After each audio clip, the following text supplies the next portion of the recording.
মুত্তাকিনদের জন্য জান্নাত। ইন্নালিল মুত্তাকিনা মাফাজান হাদাইকা ওয়া আ'নাবা ওয়া কাওয়াইবা আতরাবা। আল্লাহ পাক বলে বান্দা মুত্তাকিনরাই জান্নাত পাবে। এ তাকওয়ার মূল্য কত জানো? আল্লাহ পাক বলেন ইন্না আকরামাকুম ইনদাল্লাহি আতকাকুম। যার ভিতরে তাকওয়া থাকবে তার দাম আল্লাহর আদালতে অনেক বেশি। মুসলমান আল্লাহর গোলাম, এই তাকওয়া অন্তরে ঢুকাও। তাকওয়া বামানা ইহসান। হাদিসে জিবরাইল নামে একটা হাদিস আছে, প্রসিদ্ধ হাদিস। হাদিসের নাম হাদিসে জিবরাইল। জিবরাইল আমিন আসছেন, নবীজির হাঁটুর সাথে জিবরাইলের হাঁটু লাগায়া বসছেন। নবীকে প্রশ্ন করে, নবী গো ঈমান কারে কয়? নবী জবাব দেয়। নবীরে প্রশ্ন করে, নবী কিয়ামত কবে হবে? নবী জবাব দেয়। নবীরে প্রশ্ন করে জিবরাইল, ও পয়গম্বর বলেন ইসলাম কারে কয়? নবী জবাব দেয়। জিবরাইল আবার সত্যায়িত করে বলে, সাদাকতা ইয়া রাসূলুল্লাহ।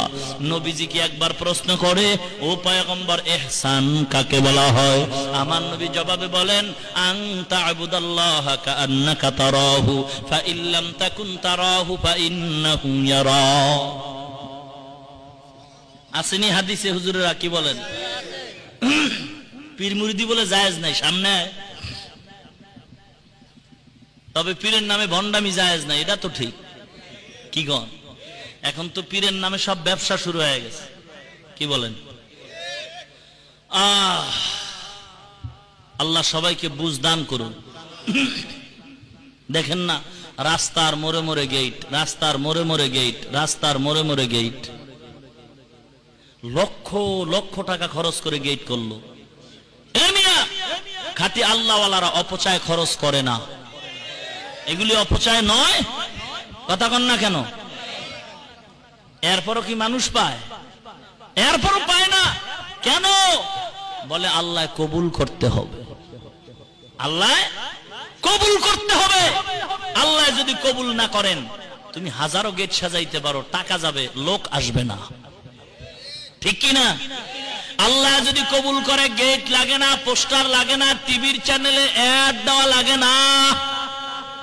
আল্লাহ যদি কবুল করে, বিনা গেটে, বিনা পোস্টারে, বিনা চ্যানেলে দাওয়াতে লক্ষ লক্ষ মানুষকে আল্লাহ চরমনের ময়দানে পাঠিয়ে দেয়। আল্লাহ যদি কবুল করে গো, বিনা পোস্টারে, বিনা গেটে, বিনা দাওয়াতে লক্ষ লক্ষ লক্ষ মানুষকে আল্লাহ টঙ্গীর ময়দানে পাঠিয়ে দেয়। আল্লাহ কবুল করতে হবে, আর কবুল হবে সুন্নতের আমলের বিনিময়ে, সুন্নতকে জবাই করার বিনিময়ে নয়।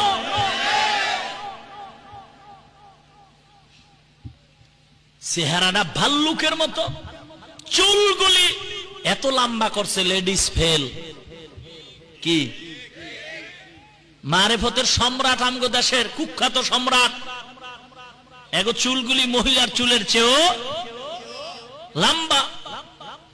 টাইটেল কি? মাহবুবে সুবহানি, কুতুবে রব্বানি। দেখো সারা শরীরে চুলকানি। ঠিক কি না? কেন বললাম এটারও ব্যাখ্যা আছে। সারা শরীরে চুলকানি কেন বললাম? ওরা যদি কোরআনের কথা শুনে তখনই ওদের চুলকানি শুরু হয়। ওরা যদি কোরআনের সত্য কথা শুনে চুলকানি শুরু হয়। ওরা যদি ভালো আলেমের ওয়াজের কথা শুনে চুলকানি শুরু হয়। ওরা যদি কওমিয়ার কথা শুনে চুলকানি শুরু হয়। আসলে মুসলমান ইমানদার সারা দুনিয়ার ভিতরে নাম করা আল্লাহর ওলি বড় পীর আব্দুল কাদের জিলানী ভালো না খারাপ? খাজা মঈনুদ্দিন চিশতি রহমাতুল্লাহ আলাইহি ভালো না খারাপ?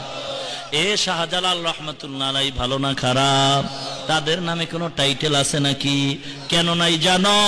এরে এক নাম্বার মালের কোনো অ্যাডভার্টাইজ হয় না, 2 নাম্বার মালের অ্যাডভার্টাইজ বেশি হয়। খাঁটি আল্লাহ ওয়ালাদের কয় না, একটা কয় যে সিনা বাবনের বইতে লাগে না, একটা প্রবাদ বাক্য আছে, খাঁটি আল্লাহ ওয়ালাদের পরিচিতির জন্য টাইটেল লাগে না। আল্লাহ ওয়ালারা মানুষ খুঁজে না, মানুষে তাদের খুঁজে। সব জবাব তাকওয়ার অভাব। মুসলমান ইমানদার আল্লাহর ভয় ঢুকাও। ওমর ওমর ওমর ওমর তরবারি নিয়ে দৌড় মারছে, নবীজির মাথা আনতে যায়। বলবো কি? হ্যাঁ হ্যাঁ, সময় তো অনেক হয়ে গেছে। আমি জানি এখানে বলেন সবাই পক্ষে, বলবেন না বলবেন না, হুজুর বন্ধ করেন, আপনার কষ্ট হইতেছে। এমন একটা বন্ধু পাইলাম না। বন্ধু পাই এমন যে হুজুর বলতে থাকেন, বলতে বলতে কায়েতে আজান জানাজা দিয়ে আলাই। এই হলো আপনাদের আবেগ। তারপরও ঘটনাটা যেহেতু শুরু করছি, ওমারের ঘটনাটা সমাপ্তিতেই দোয়া করব ইনশাআল্লাহ। হযরত ওমর তরবারি নিয়ে দৌড়ায় মাথা আনার জন্য, মেজাজটা গরম। কারণটা কি? কয় গরম পোশাক শরীর ঢুকাইছে। গরম পোশাক যদি শরীরে থাকে তখন শরীরটা গরম হয়। এই গরম ভাব কিন্তু আমার আল্লাহর। গরম ভাব কোন মানুষের না। র‍্যাব বাহিনীরে দেখবা যখন পোশাকটা পরে তখন শরীরের পাওয়ার গরম হয়ে যায়। তখন অল্প দোষ পাইলে মনে হয় যেন তারে বড় দোষ বানায় ক্রস ফায়ার করি। কি ব্যাপার? বলে মেজাজটা গরম, পোশাকটাও গরমের পোশাক। মুসলমান আল্লাহর গোলাম, এই জন্য গরম পোশাক নিয়ে ওমর দৌড়ায়। মুহাম্মদের মাথা আনতে যাব, ব্রেক করে দিল এক আল্লাহর গোলাম, দাঁড়াও, মেজাজ গরম করে দৌড়ায়ও না। কই যা? বলে মুহাম্মদের মাথা আনতে যাই। বলে কেন, অপরাধ কি? বলে কোনো অপরাধ নাই, সে নাকি আমগো দলের বিরুদ্ধে কথা কয়, আমাদের বিরুদ্ধে কথা কয়, তার মাথা আনার জন্য যাই। বলে দাঁড়াও, একটু দাঁড়াও, মুহাম্মদ তোমার রক্তের কোন আত্মীয়? বলে না।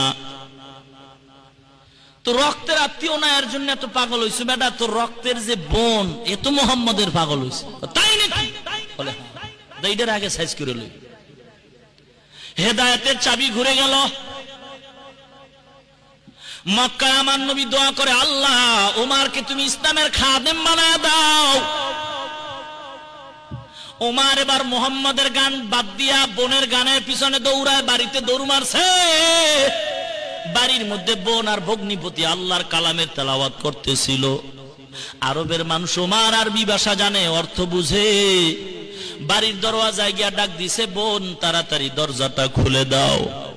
এ পর্দার অন্তরালের মা বোনেরা গো, ভালো করে শুনে নাও গো মা। ও মা, তোমরা তো নবী নয়, নবীদের মা গো। তোমরা তো আলেমের মা, তোমরা তো হাফেজে কোরআনের মা। এ মা, তোমরা তো আলেমদের মা, তোমরা তো বড় পীরের মা। এ মা, এ বাবারা, এ যুবক ভাই, পায়ে হাত দিয়া বলে যায়, আমার মা